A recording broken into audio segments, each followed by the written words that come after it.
Alright, so I've made tier groups on the S-Class heroes, and I've made tier groups on the Monster Association, but now I'm going to be making tier groups for all of the characters in One Punch Man. But I'm only going to be looking at the best of the best, which means that there's going to be a lot of characters exempt from this video because there's too many, and I really regulated this down to like 6 per tier group, so a lot didn't make the cut, and that's probably going to lead to a lot of controversy, but you know, it kind of comes with this territory since it's super subjective and it's really difficult to whittle down the best of the best into just each individual tier group.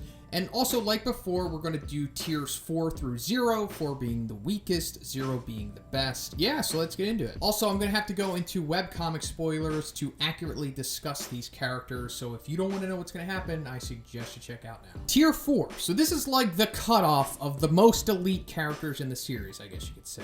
And you see Beefcake is in this bottom tier here, so you know there's only going to be crazy powerhouses for the rest of this video. But let's start with Beefcake. So I consider him a high dragon. I think the consensus more or less does as well. And being big and powerful doesn't necessarily mean that you are a high dragon definitively, but I think in Beefcake's it's a clear case of him being on that level. I mean, he's pretty fast given how big he is, and just like one of his punches wiped away a good portion of that city. That's insane levels of power. And then if we really want to go pedantic with his durability, we could say that it's kind of high since his head didn't explode when he was punched by Saitama.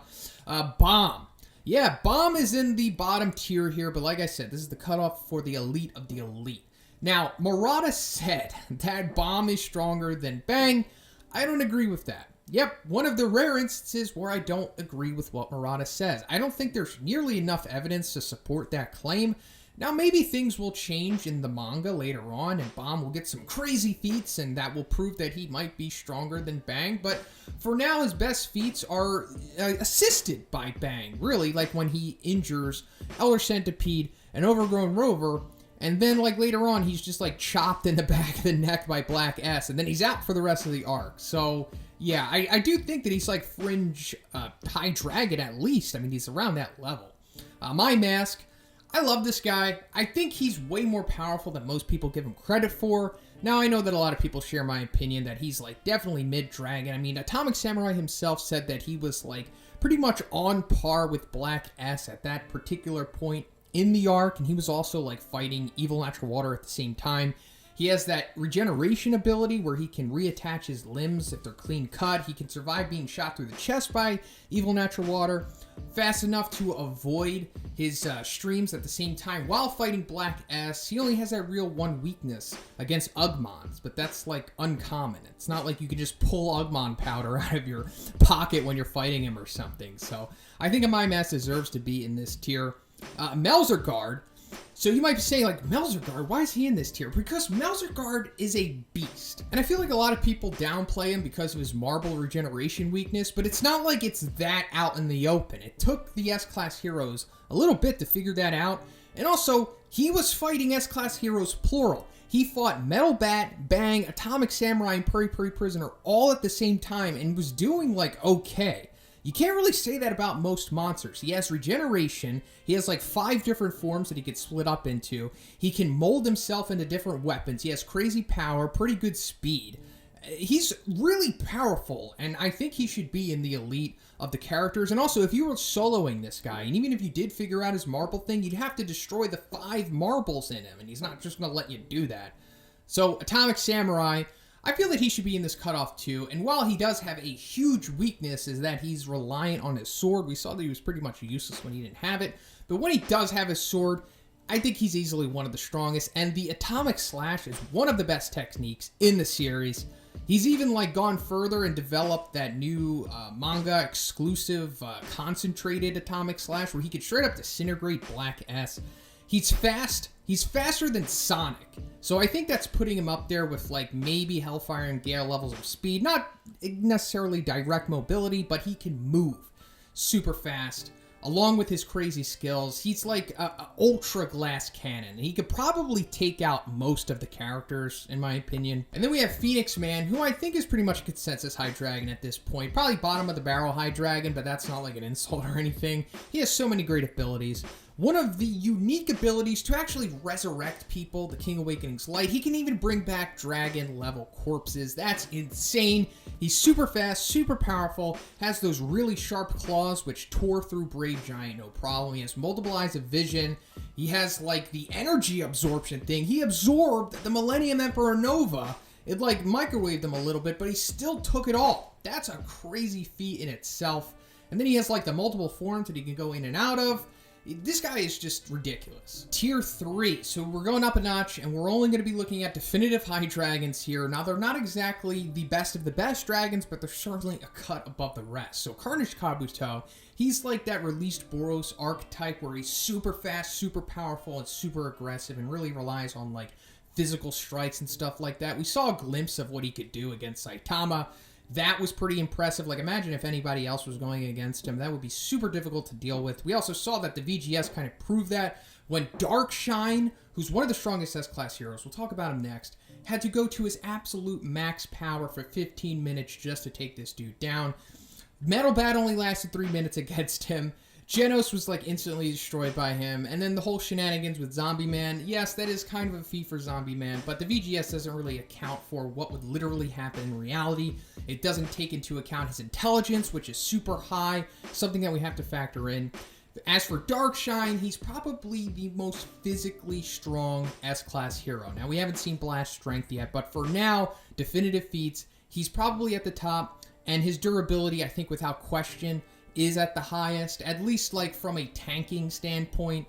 Like, Bug God in his transformed state above demon territory, he just stood there, didn't even block. He took all of his best shots, it didn't even faze him at all, and he one-shotted him. I think that says enough. And also, he's one of the few people to be able to take shots from Awakened Garo and get up after it. Goketsu, one of the most technically skilled monsters, ultra martial arts master. He's friggin' huge and super fast despite that size. He's faster than Suiryu, which is a little unfair, and he has some of the best strength feats we have seen. Like, the force of his punch blew out that whole side of the stadium, and when he was fighting Saitama, it was causing shockwaves in the city. Elder Centipede, he's close to the size of like a quarter of a city. Maybe he's even bigger than that. He has some of the best durability we've ever seen. Like, he survived the Void Aura Ripping Fist from Banged Bomb to, you know, High Dragons, more or less. All it did was really crack his carapace, and he molted after that. That adds to his abilities. He has freaking regeneration going inside of him and blowing him out like Genos did. Does nothing.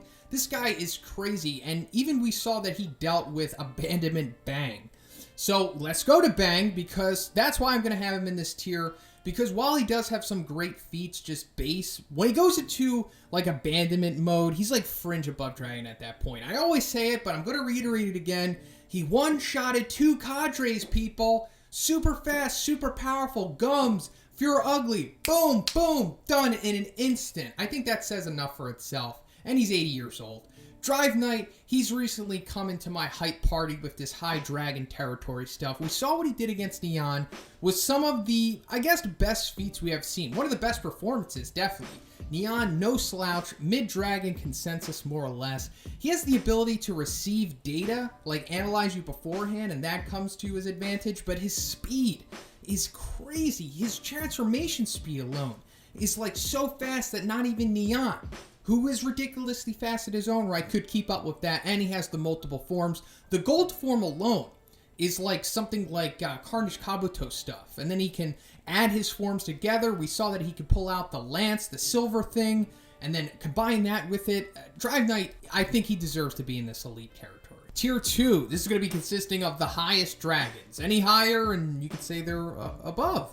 So Overgrown Rover, I think he definitely deserves to be in this group. He has some of the best durability in the series. He took a full powered punch from Pre-Woke Garo, and he literally just shook it off. He took a punch from Saitama. Now, it kind of seems like he was kind of holding back, but he still took it, and it was powerful enough to make everyone else in the nearby vicinity feel it. So that's something. And also, after that, in his weakened state, he even took a Cross-Fang Dragon Slayer Fist from Silver Fang and Bomb. And also, his ability to shoot those plasma, fire, blast, whatever they are, is one of the best abilities in the series, and he could just spam it. We saw what they could do. Black S, Consensus High Dragon, one of the strongest High Dragons there is, one of the best abilities in the series with his crazy malleable regeneration, multiplicity, whatever you want to call it. He's also super powerful and super fast and super durable in his own right. He's almost like the best in a way. And then, given what else he could do with Golden S. So let's go into him. So this is another guy like Carnage Kabuto, Boros, super fast, super strong, super aggressive, mainly physical output. And he's probably like the highest dragon, kind of, somewhere around there. Maybe above dragon, like fringe above dragon, I like to say with this guy, because I mainly want to wait till his manga feats before I completely rule where this guy is, because his webcomic feats are muddled.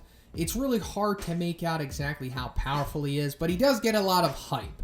So he's got that going for him. And also he loses to like 2 guys in tier 1, and I'll go more into that when I talk about them. But for now, I feel like he should probably just be like at the top of tier 2 for the most part. Evil Natural Water, he's really unfair. He is sentient water, and you kind of need to like find his initial water heart to be able to like fully take him out, but that's not really going to happen. He can pull the moisture from the air to make himself bigger and regenerate. He can shoot super fast water jets that are so fast the human eye cannot perceive them.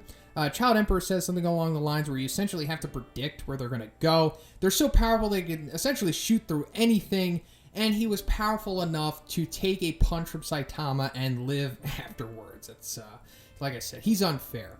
Then we have Red Garo.